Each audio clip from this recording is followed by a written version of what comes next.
O meu convidado de hoje é o professor Jorge Elias Milhem, economista de formação, consultor do comércio internacional e também coach.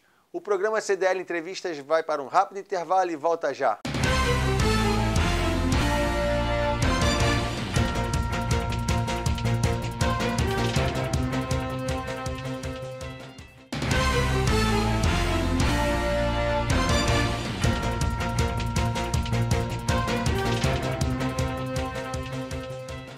Estamos de volta com o programa CDL Entrevista. Professor Jorge, prazer tê-lo aqui conosco. Prazer é meu, obrigado pela oportunidade, Fabiano. Tá certo, nós vamos conversar hoje um pouquinho sobre comércio internacional, que eu acho que é o grande assunto do momento, né? E também falar um pouquinho sobre coach. O que é ser coach? Com certeza. Né? E coachee, né? Você é nascido aonde, professor? Eu sou do Rio de Janeiro, carioca de coração, e há 10 anos, felizmente, tive a oportunidade de vir para Niterói, trazer do meu veleiro para cá, para o Clube Naval Charitas. Então a gente tem algo em comum, né? Há dois economistas e velejadores. Pois é. E há 10 anos, então, eu pude conhecer melhor Niterói e participando de regatas aqui na Baía de Guanabara, tive a oportunidade de ser presidente, tive a oportunidade de registrar a classe Alfa 22 na FEVERJ. É mesmo? E desde então eu venho namorando Niterói até que há 10 anos aproveitando uma oportunidade em Caraí. Sim. Me estabeleci lá e para sempre. Está lá até hoje? Com certeza. E os filhos também vieram para Niterói? Gostaram de Niterói? As 3 meninas são niteroenses. É mesmo? As 3 meninas. Uma foi as 3, na verdade, são do Rio, mas hoje já estão aqui. Não familiarizadas aqui? Perfeitamente, e nem pensam em sair daqui. E o barco? Parou de velejar? O barco é mais um filho, 4 não dava. São 3 filhas, as filhas com preferência, mas em breve, muito em breve, estarei retornando às atividades. Tá certo. Vou lhe convidar para você passear conosco, vai ser um prazer. Com certeza. Jorge, como economista, você sempre foi atuante no comércio internacional, desde a época do teu pai. Como é que foi essa questão? O teu pai te forçou a ir para essa área ou já é algo de família? A tua origem é o quê? Absolutamente. Comecei a trabalhar com meu pai em 82, fazendo de tudo. Sim. Esse foi um grande aprendizado.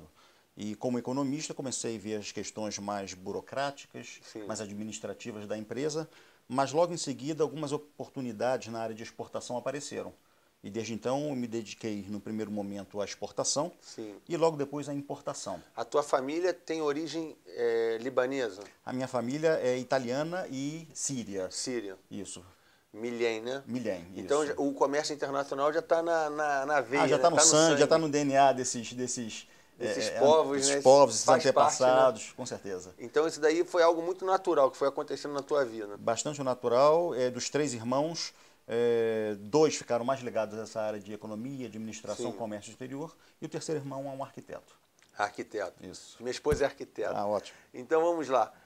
Comércio exterior, você começou pela exportação. Nessa época, a moeda do Brasil era desvalorizada e era mais fácil exportar, principalmente commodities, né, Jorge? Com certeza. Essa tendência, felizmente, vem se revertendo. As empresas brasileiras têm aproveitado a oportunidade de se internacionalizarem. Sim. Independente da moeda, do real estar muito valorizado frente a moedas estrangeiras. Mesmo a 1,80 o dólar, você acha que o real ainda está valorizado em relação à moeda estrangeira? Dizem os especialistas que 1,80, 1,90 seria um câmbio ideal, um câmbio mais próximo do ideal para exportadores e importadores. Sim, seria o intermediário, né? Teria o intermediário. Isso só a história dirá. No entanto, o empresariado brasileiro vem percebendo ao longo dos anos que não basta só ter um dólar favorável. É verdade. Há que se ter planejamento, há que se ter uma busca de informação e um plano para você atingir outros países, assim como também um plano para trazer mercadorias para um mercado cada vez mais pujante, que é o nosso mercado brasileiro. Antes de falarmos de importação, que eu também domino um pouquinho, a gente vai trocar uma bola bem legal com a importação. Mas exportação para mim também é novidade. Nunca tive o privilégio de exportar. Já até quis exportar, mas não consegui achar o caminho para exportar. É muito diferente a importação que você lida com as leis do nosso país. Aqui você tem mais facilidade. Agora, exportar, Jorge, você vai lidar com a questão cultural, mas também com a questão legal, né? Com as barreiras de entradas desses países. Como é que é essa questão? Quem quer exportar, qual o primeiro caminho? Eu sei que o Sebrae tem um papel importante nisso. Com certeza. O Sebrae, ele já há muitos anos, ele provém o mercado com cursos básicos e desde 2008 ele está no mercado como Prointer, que é o Programa de Internacionalização de Micro e Pequenas Empresas. Sim. A questão da exportação é muito interessante, porque, de acordo com a OMC, organização da qual o Brasil é signatária, não se exporta tributos. Sim. Então, a partir do momento que o brasileiro tenha um produto importante que possa ser referência para outros países, todos os tributos podem ser desconsiderados na sua formação de preço. O que atrai, o que fica muito atraente para o comprador no exterior. Sim. No entanto, barreiras são encontradas quando da entrada desse produto no exterior. No exterior. Daí a necessidade de, mais uma vez, planejamento e informação para que saibamos o momento certo e o canal de comercialização mais adequado para que esse produto possa ser vendido sem sustos lá fora. Uma coisa interessante, a logística para nós importadores ela é muito difícil no Brasil. Aqui no Rio de Janeiro, por exemplo, você tem 2 terminais, o Libra e o multiterminal, você às vezes não tem janela para você tirar sua carga. Para o exportador, eles se deparam também com essa dificuldade de porto, de frete caro, falta de navios à disposição para poder levar a carga para outros países? O Brasil, infelizmente, ele não tem uma frota própria. Sim. A última frota... Nós tínhamos a Fronap, né? Fronap, o Lloyds brasileiro, que foi a PIC. E, na verdade, nós ficamos dependentes de empresas multinacionais que tenham navios e espaço nesses navios para levar as nossas cargas. Eu me lembro, alguns anos atrás, que a exportação brasileira teve um alto índice de crescimento num determinado ano e nós ficamos sem navios para exportar. Que é um gargalo. Que é um gargalo importante, uma vez que nós importávamos muito menos. Sim. E então vinha o navio com as nossas importações. E aqueles mesmos navios deveriam ser utilizados para exportação. Então houve um gargalo muito sério. Sim. É um problema sério que vem sendo trabalhado. Temos o próprio Porto de Niterói, que poderia servir como uma solução logística. Sim. E quem sabe em pouco tempo poderemos estar utilizando ele. Eu tenho amizade com o pessoal do Porto, né? O Gilson, o Wilson, o Temperino, pessoas amigas, Marinaldo. O Porto de Niterói hoje se destaca a nível nacional pelo valor de cargas agregadas que a gente recebe aqui no Porto. E ele virou um grande apoio para offshore, né? Então, quer dizer, achamos um segmento, Perfeito. Algo que estava parado, paralisado, dificultando a cidade. Hoje é uma forma da cidade ser conhecida nacionalmente. O Porto de Niterói hoje é uma referência nacional, um porto alfandegado, agora já tem um lugar que você pode fazer uma DTA, deixar sua carga ali na região ali de Guaxindiba. Eu acho interessantíssimos. Agora, o porto só não dá certo, né, Jorge? Porque você tem que ter uma infra de caminhões, você tem que ter uma logística para poder essa carga escoar. No Brasil, isso ainda é algo que carece muito de investimento, né? Faz parte do nosso custo Brasil. Diante dessa falta de portos e eventualmente espaço nos aeroportos, aeroporto não é nem tanto o problema, mas o porto, foram criados há muitos anos os portos secos. Sim. Através do qual é possível a sua carga chegar pelo Porto do Rio de Janeiro e ela ser desembaraçada, passar pela alfândega em outra localidade. Fica até muito mais barato, né? Que você tira lá do Multi ou da Libra e joga para um porto seco. O Porto do Rio de Janeiro fica no coração da cidade do Rio de Janeiro. É verdade. Um espaço extremamente caro. Inclusive a tendência mundial é que esses espaços sejam passados até para iniciativa privada. Em Miami, por exemplo, na cidade de Miami, no centro de Miami, a região portuária foi toda remodelada e ali só embarcam e desembarcam turistas nos aqueles mega transatlânticos. E aqui, felizmente, o surgimento dos portos secos facilitou bastante, porque a sua carga pode chegar por aqui, ela, através de um DTA, que você muito bem comentou, ela pode ir para São Cristóvão, para Nova Iguaçu, para Resende, Goiás, qualquer ponto do território nacional onde exista esse porto seco, com a presença da Receita Federal e toda a logística necessária para o desembaraço da sua carga. Uma coisa também, Jorge, que eu vejo pouco uso aqui no Brasil, são os armazéns gerais, né?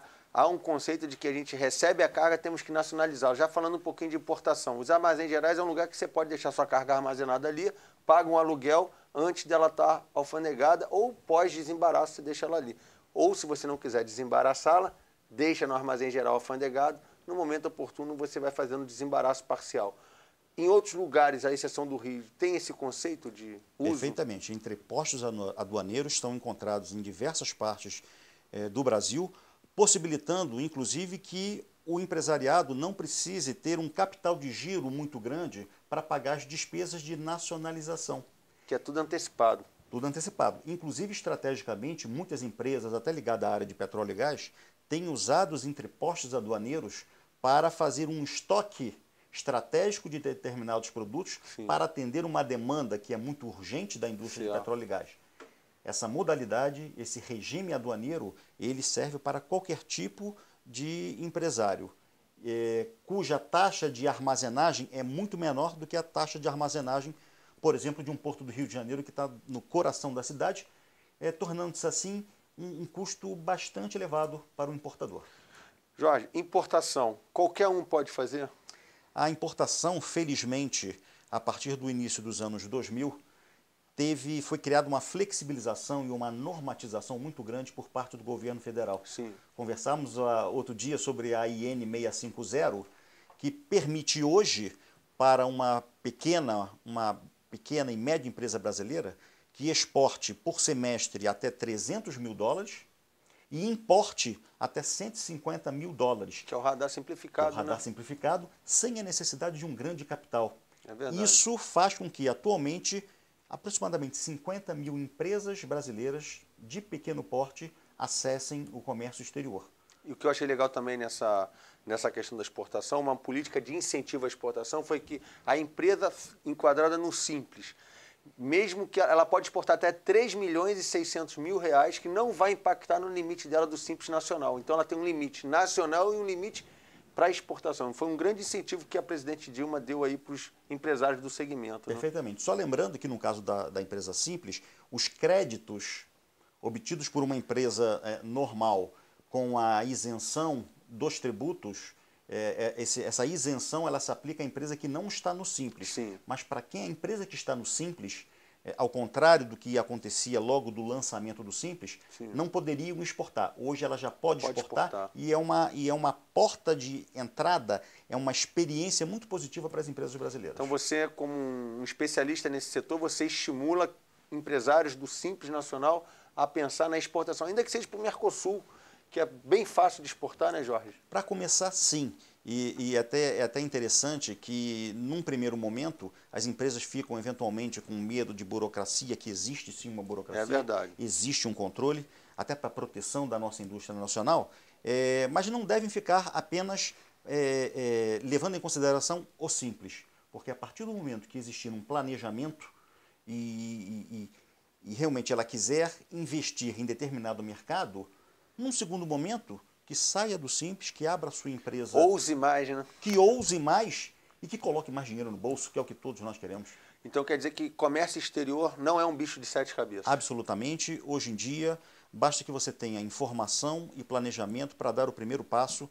E hoje, milhares de empresas já estão fazendo isso com sucesso e, felizmente, aumentando o seu negócio, diminuindo dependência do nosso mercado interno, aumentando o seu mercado lá fora, trazendo produtos de qualidade, importando tecnologia. Tá certo, Jorge. Nós vamos para um rápido intervalo e no retorno falaremos um pouquinho mais como você faz para importar e sobre a questão do coach.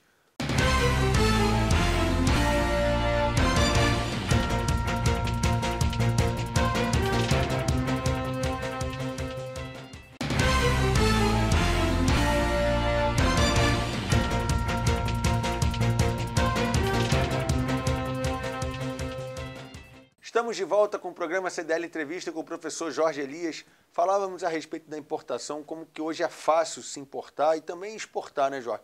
Agora, o principal atrativo do exportador, do importador, no caso, do exportador, como é que ele faz para ele receber essa garantia de que ele vai receber o dinheiro uma vez que a mercadoria está indo lá para fora? E para o importador, existe meio de ele se financiar para poder adquirir a mercadoria e trazer para o mercado local? Fabiano, é muito interessante essa questão. Paradoxalmente, talvez, é mais seguro exportar e garantir que as divisas retornem para o nosso país do que, às vezes, você vender dentro do próprio mercado interno. Sim. Através da carta de crédito de um banco confirmado no exterior, é possível, por exemplo, que você exporte a sua mercadoria com toda a segurança e, caso haja qualquer problema financeiro com o seu importador, o banco o avalista, né? O avalista, que passa a ser o avalista da operação, ele tem, por lei, a obrigação de cumprir cumprir aquela obrigação financeira. Então, por carta de crédito, é garantido que o exportador vai receber a grana dele aqui no Brasil. Uma vez que o que estiver declarado e assinado em conjunto entre importador e exportador, nesse documento chamado carta de crédito, uma vez que o exportador cumpra as suas obrigações, certo, ele pode ficar despreocupado. A exportação será realizada e o dinheiro é questão de tempo. E a questão, o empresário ele exporta isso muito no setor agrícola, eles reclamam muito dessa questão da variação cambial, que quando ele vai receber o dinheiro já não vale aquilo pelo qual ele exportou. Existe meio de se proteger também, que a gente chama no mercado financeiro de hedge cambial. Hedge cambial ou então aplicações com fundo cambial. Sim. Exportadores e importadores, para se proteger de flutuações muito drásticas de moedas estrangeiras, podem, no caso do importador que queira se proteger de um eventual aumento do dólar, uma eventual desvalorização do real frente a uma moeda estrangeira, pode aplicar o dinheiro destinado a esse pagamento num fundo cambial, ou então procurar um banco para fazer um hedge cambial, no qual ele vai pagar uma pequena taxa para garantir que quando aquele dinheiro estiver retornando ao país, o valor, a relação entre moeda nacional e moeda estrangeira seja mantida e ele possa pagar o seu compromisso sem problemas, sem riscos. O importador, ele tem uma questão que eu gostaria de frisar, Jorge, até para quem nos assiste, que a gente vê muita questão do Brasil, está importando muito, está importando muito, está importando muito. Mas importar também tem que ter cuidado, porque não é somente o custo de se pagar a mercadoria lá fora.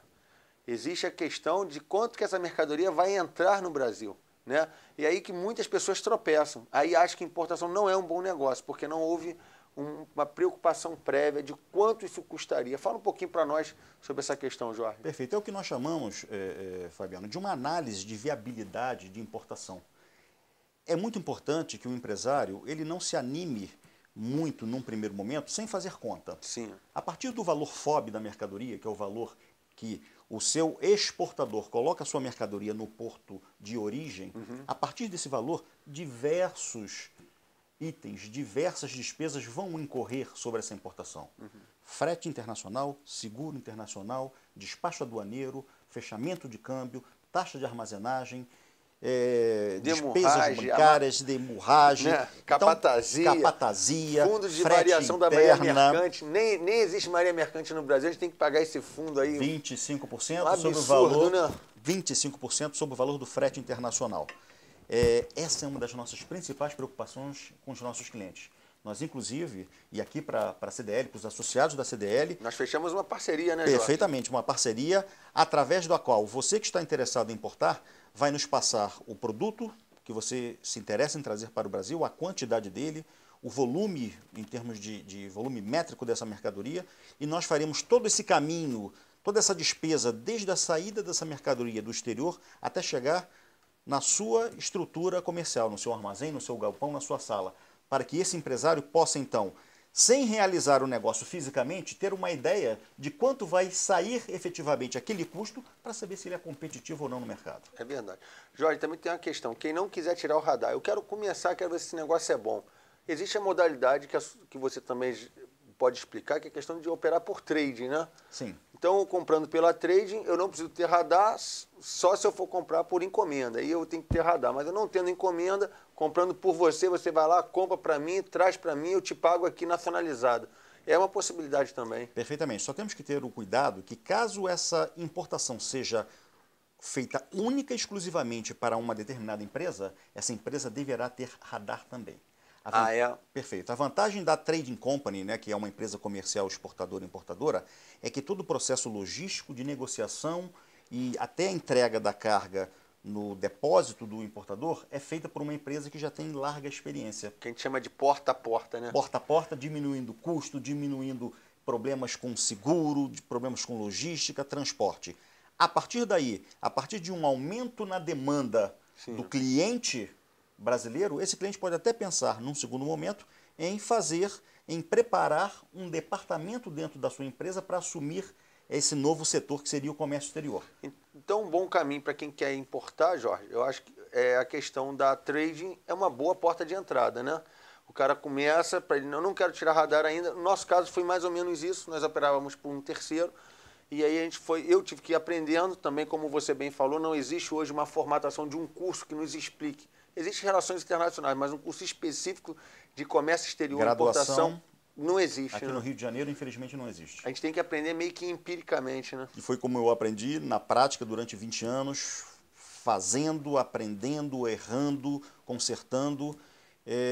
Mas isso vai mudar. A cabeça do empresário brasileiro está mudando, ele está acessando mais as oportunidades de comércio exterior. Sim. E isso vai ser bom para todo mundo. Jorge, vamos falar um pouquinho agora de mudar um pouco o nosso foco da conversa. Falar um pouquinho sobre Empretec, que você é um dos facilitadores. O que vem a ser Empretec para quem nos assiste? A vantagem de ser empreteco. Vamos lá. O Empretec é uma metodologia desenvolvida pela ONU e começou a tomar a forma de um seminário na meados da década de 80. O objetivo do Empretec é apresentar para o participante as 10 características de um empreendedor de sucesso que foram percebidas através de uma pesquisa muito grande feita pela ONU e empresas americanas que foram contratadas para esse fim. Nesse seminário, que atualmente tem 6 dias, e ele é ministrado com exclusividade aqui no Brasil pelo Sebrae, o participante tem a oportunidade de não só conhecer essas 10 características, mas principalmente praticá-las em um ambiente no qual ele tem a capacidade de se desenvolver, mas principalmente poder espelhar esse comportamento aprendido na sua empresa aqui fora, no dia a dia. Você é um empreteco, você sabe o que aconteceu com você, o impulso que a sua carreira tomou a partir daí, porque o Empretec faz com que a competência, a habilidade, mas principalmente o comportamento empreendedor seja desenvolvido. Todos nós, em menor ou maior grau, temos comportamentos empreendedores. O Empretec ajuda o participante a identificar que comportamentos são esses que ele já tem e desenvolver aqueles que precisam ser mais desafiados. Esse programa, até um testemunho para quem nos assiste, ele foi concebido com a visão do Empretec. Nós precisávamos fazer dentro daquelas nossas estratégias. Então, quando assumimos a presidência, nós já tínhamos em mente todo o plano de negócio para quando assumirmos, né? E aí o programa é fruto disso, né? Então, quer dizer, a gente fica muito feliz porque a gente conseguiu colocar em prática e hoje para mim é uma honra trazê-lo aqui como um dos facilitadores do Empretec, né, para falar, porque é um programa que dá certo, né, Jorge? É nítido, funciona. Funciona. Esse programa é a prova. O Empretec transforma pessoas.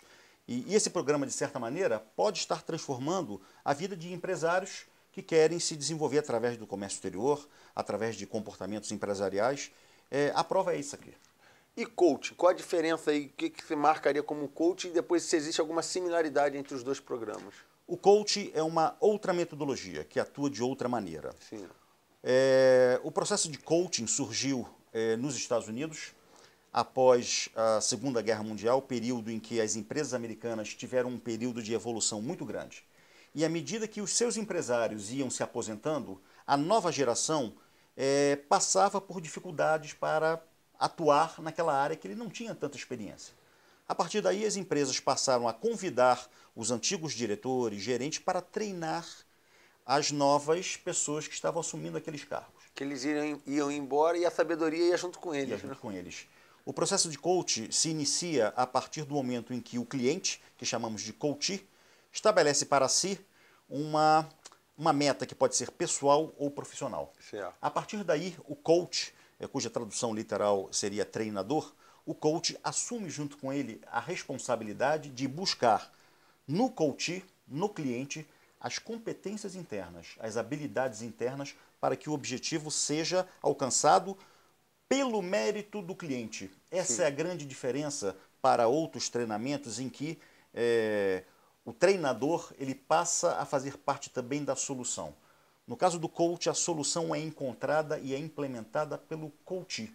Daí o sucesso de uma profissão que está cada vez crescendo mais no Brasil. Eu tive recentemente o prazer de ser certificado pela Abra Coaching, aqui de Niterói, associado da CDL, né? O Bruno Giuliani, da Abra Coaching. Muito boa. Vai vir aqui também, vai falar um pouquinho. Já até te convido, Bruno, para estar aqui conosco. Bruno é uma referência hoje. Sim. Bruno é uma referência, até porque o Bruno ele não se preocupa só com o treinamento, ele se preocupa com o pós-treinamento através de dinâmicas e exercícios nos quais os coaches formados pela Abra Coaching podem continuar se desenvolvendo. Sim. Isso é um diferencial na Abra Coaching. Que maravilha.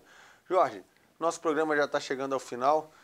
para quem nos assiste, os empresários que acreditam no Brasil, que acreditam que o progresso vem através do comércio, qual a sua mensagem que você deixaria para nós? Mensagem, estabeleça objetivos claros, coloque o planejamento para funcionar, contatem especialistas da área, a CDL é uma prova disso, temos aqui diversos especialistas em diversas áreas. E você é um dos mais novos contratados nossos aí para prestar assessoria na parte internacional. Com grande prazer, a partir de agora prestaremos assessoria, consultoria para as empresas que quiserem acessar o comércio exterior brasileiro através do CDL Niterói. E vai estar escrevendo na nossa revista, todo mês vocês vão ver um artigo de comércio exterior com o nosso querido professor Jorge Elias.